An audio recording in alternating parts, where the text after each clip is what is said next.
Hello everyone, this is P.R. Pamar. In third semester, I am handling building material and construction.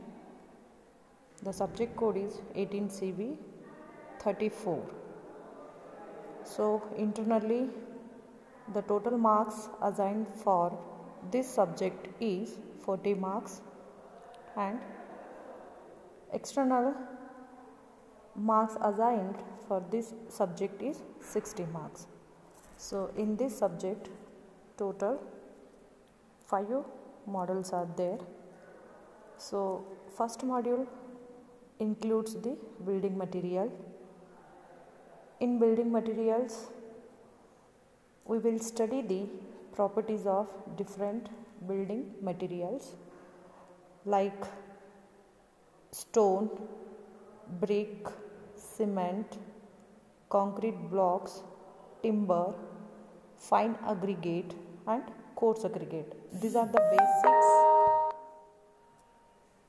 material which require for any kind of structures while during the construction. So in this chapter we will study the properties of whatever the material I have mentioned earlier and test required on that particular material. Next, structurally whether these materials are good or not. All those things we are going to study in the first module. And coming to the second module, in the second module we are going to study the type of foundations and masonry structures.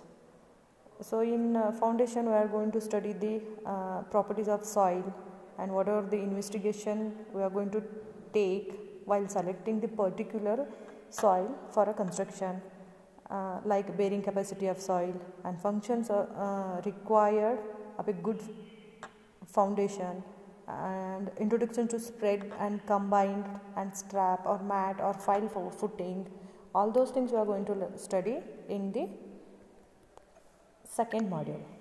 Next, coming to in that module only, masonry means definition of masonry, terms used in a masonry, whether it may be brick masonry or stone masonry, and what are the bonds appear in the particular masonry structures. Because in the brick masonry we are going to study the English and Flemish bonds which are related to the construction element.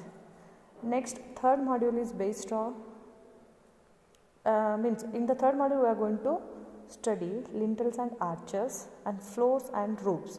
So definition of lintels, arches, element, components of particular lintels. Next, stability of an arch. Next, coming to the floors and roofs, here we are going to study requirements of a good floor, components of ground floor, selection of flooring materials. All those things we are going to study in the third module. Next, coming to the fourth module will be related to the doors, windows and staircase frameworks. Okay, so it's basically materials which are dealing with the doors, windows will be related to the superstructure. Next, fifth module will be about plastering and pointing, okay, or painting you can say. Okay, so this fifth module is basically related to the finishing work. Means once the building you have constructed, after that whatever the finishing work we are going to do, like a plastering, painting, all those things will come under in the fifth module. Okay, so in the next class I will explain first module, that is the building material. In that building material I will explain the first one, that is stone as a building material. Thank you.